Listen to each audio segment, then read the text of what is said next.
Faisant autrefois la fierté du pays dans le domaine des transports urbains, la société gabonaise des transports Sogatra se trouve, vous l'avez écouté, dans une situation de plus en plus compliquée.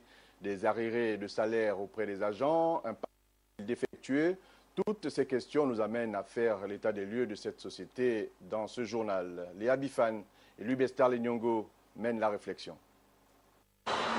Censé faciliter la desserte dans la capitale gabonaise et même à l'intérieur du pays, depuis près de 22 ans d'existence, la société gabonaise des transports Sogatra peine aujourd'hui à remplir sa mission. La Sogatra n'est plus que l'ombre d'elle-même.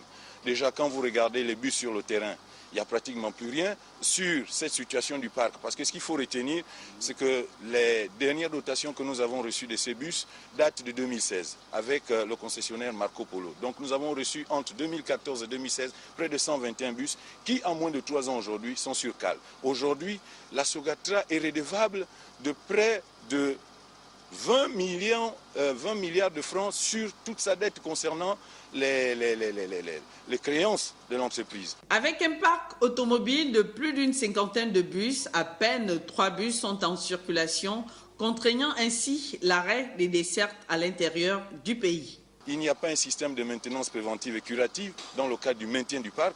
Les recettes propres d'exploitation qui rentrent sont utilisées à des fins inavouées. Aujourd'hui, on est dans l'incapacité même d'acheter une pièce pour pouvoir remonter le parc. On va prélever du matériel dans un autobus pour essayer de sauver un autre. Donc la situation aujourd'hui sur le parc, elle est plus que lamentable. De restructuration proposée par le gouvernement au fil des années, la Sogatra peine à sortir de la crise. Faut-il revoir le management de cette structure para-étatique ?